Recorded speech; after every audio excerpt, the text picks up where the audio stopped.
such a beloved family with mothers like these.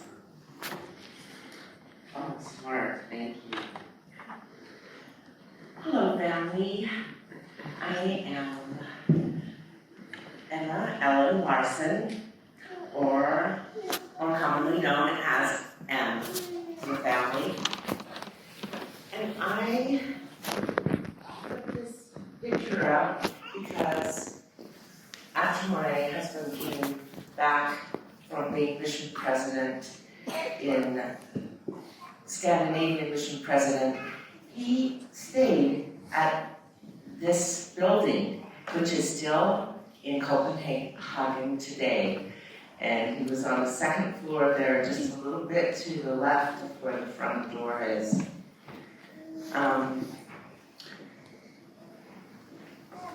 My parents, Hans and Emma Larson, converted to the Church of Jesus Christ of Latter-day Saints in Sweden, the old country. But my mother, she could never just say Sweden. It was Sweden, the old country. So it's just one phrase, it's just one word to me.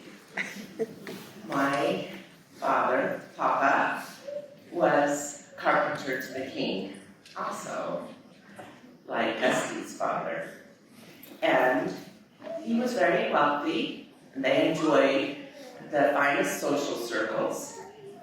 But many of their friends, after they were baptized, turned their backs on them.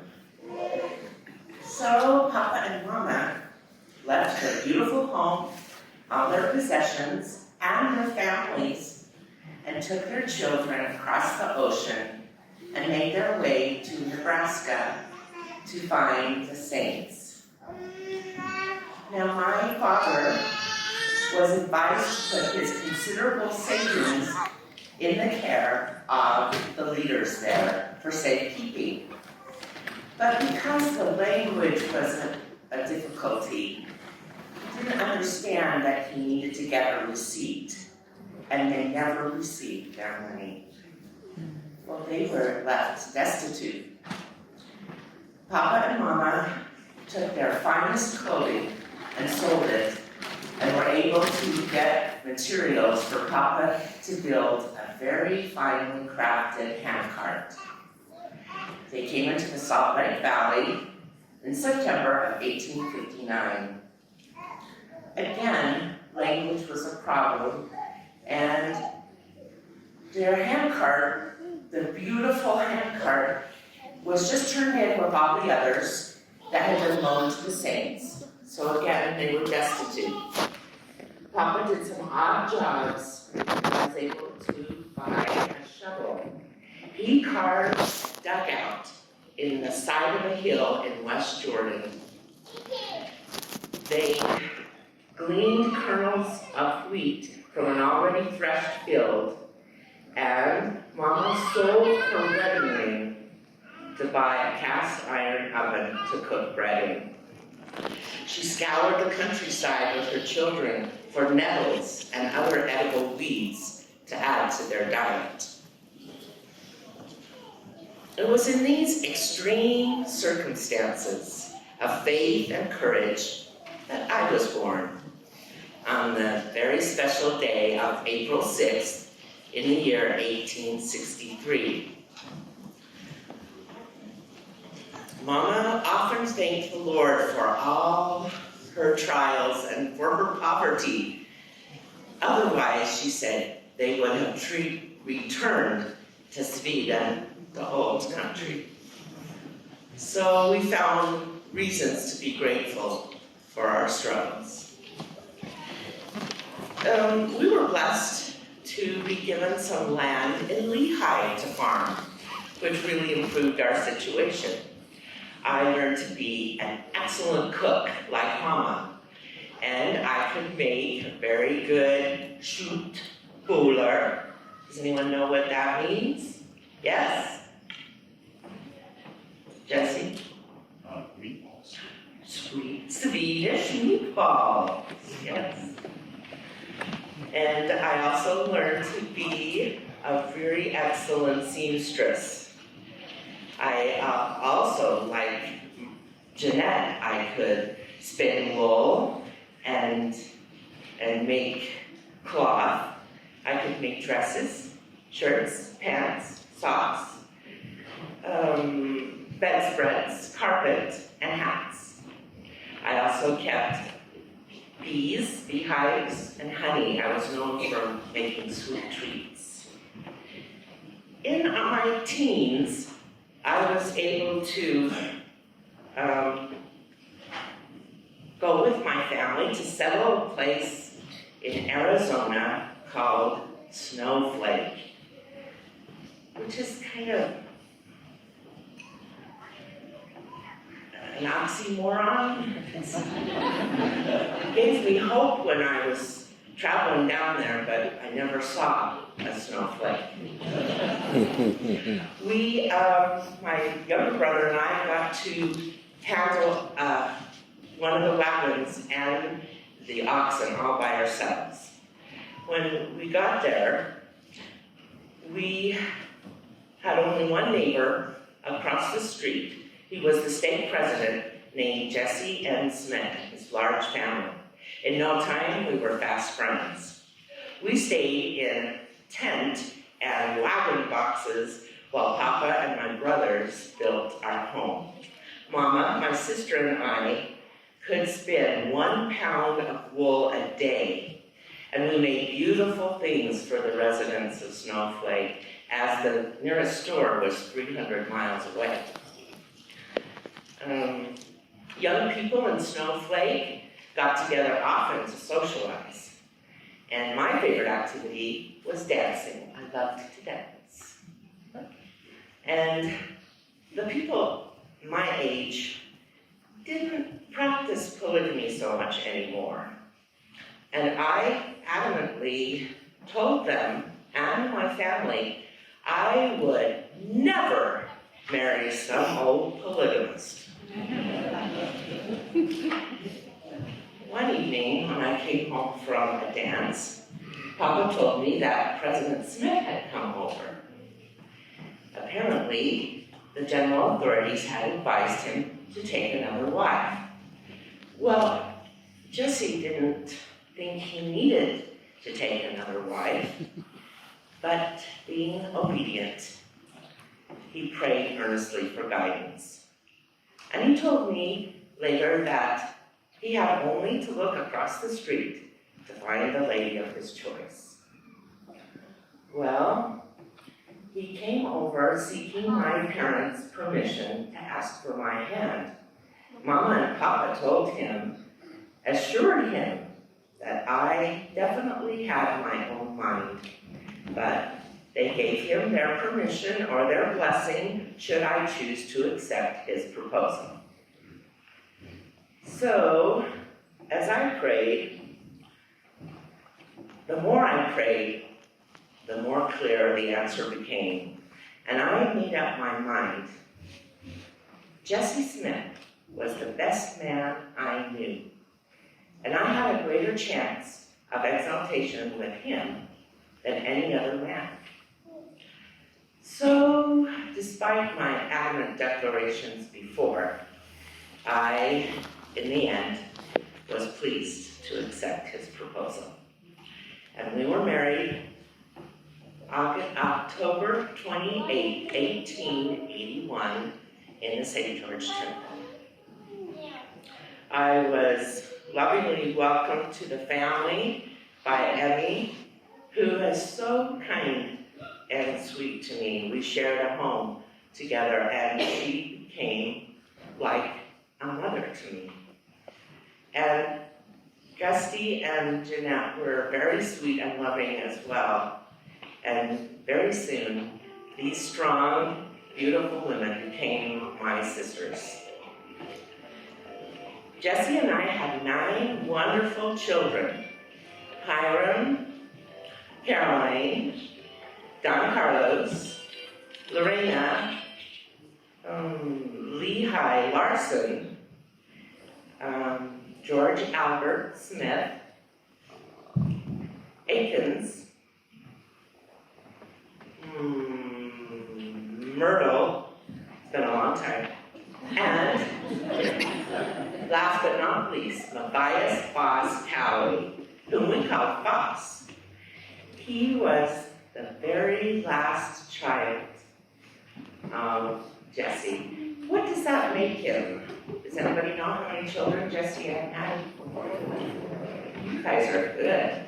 44, he was the 44th child. And Foss was only 8.5 months when Jesse suddenly took ill and passed away, leaving a large grieving and sorrowing family, and me with 9 children to support and raise and discipline and love on my own. But I was not on my own. Without Jesse's loving guidance to help us know the way we should raise our children, what were we to do when a dispute came up and a child would say, I want to do this, or I want this, I want to have this. And I said, I don't think so, or we can't afford it, or no. Well, Aunt Bestie lets her children have it, or Aunt Jeanette. You know, if you see what I mean, is the trouble here. So when there was a dispute, all of the mothers would put their Sunday aprons on and meet together. And we would discuss everything and come to a mutual agreement. And this gave us so much peace. And we had to do it more often than not just once or twice. But that's all right because it gave us peace, knowing that our children couldn't complain because we were doing everything in unity and the same way. So that was the way for happiness and for peace and contentment. I was most grateful to Jeanette, who was already a midwife, for helping me to certify as a nurse and a midwife. And in our surrounding communities, there were no doctors. So we did the doctoring as well. And there wasn't a lot of remuneration in this, but there was a lot of satisfaction and joy in being of service to our neighbors. When I was given a call to deliver a baby, I said to my oldest son, Hiram, you know your responsibility over the chores with the older children. And Emmy watched over my little ones. Because, as Jeanette said, in those days, midwives spent 10 days with mother and child in recuperation. Emmy and I were so close. Emmy turned down living with her daughter to live with me. And I was so pleased to have her in my life. She was so sweet and so dear to my children. And I'm quite proud that I delivered over 1,000 babies and didn't lose one mother or one child. I was so sad when Emmy passed away. I ran down the street to my other sister's homes, saying, Emmy's left us, Emmy's left us. We were so sad to have her leave. She was such, she grounded us. She was such a pillar to us. And now she and Jessie, and of course Margaret, were on the other side, 3 of them there and 3 of us here. When the Great War came, 3 of my sons went to war. And it was a great sorrow to me that my son, Lehi, was killed in the Argonne Forest in France. I felt so bad that I couldn't bury him near his father. so that I could visit them and put flowers on the graves. And in 1930, the United States government sent all of us Gold Star mothers over to France with beautiful wreaths to put on our sons' graves. And this was such a blessing to me to have him see where he was buried, and they assured me they would take care of his grave and always keep it beautiful and attend to it. And that brought me so much peace. How many here have received a gold star? Can you stand?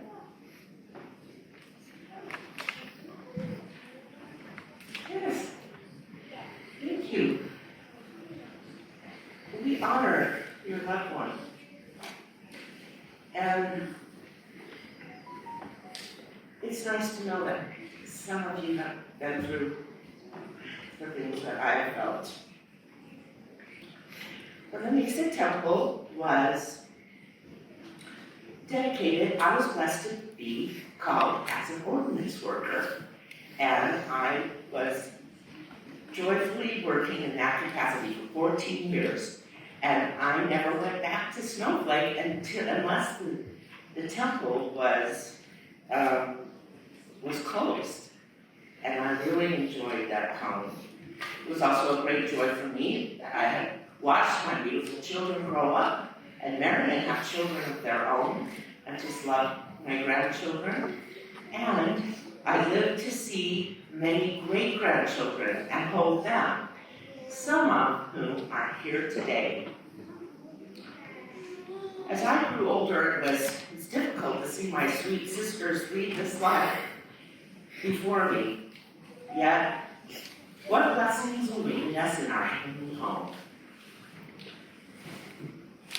Life is not easy in our day.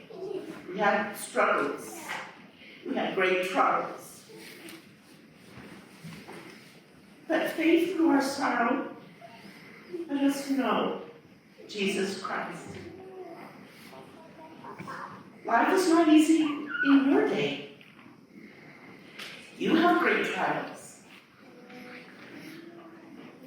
Our prayer is that by getting to know the strength and courage of your ancestors, you may also persevere to know your Savior, Jesus Christ. I take hope in the words of Helaman. And now, my sons and daughters, behold, I have somewhat more to desire of you, that you may lay up for yourselves a treasure in heaven, yea, which is eternal and which fadeth not, yea, that ye may have that precious gift of eternal life, which we have reason to suppose hath been given to our fathers and mothers. So wherever you are, we are.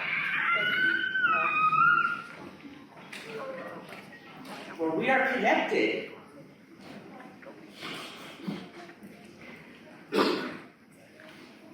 We are family. We are of one blood.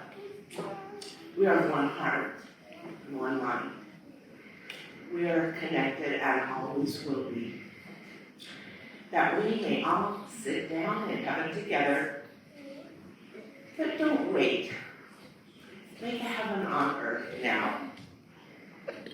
With your families, know love and peace and joy is our united prayer for you. In the name of Jesus Christ. Amen. Amen.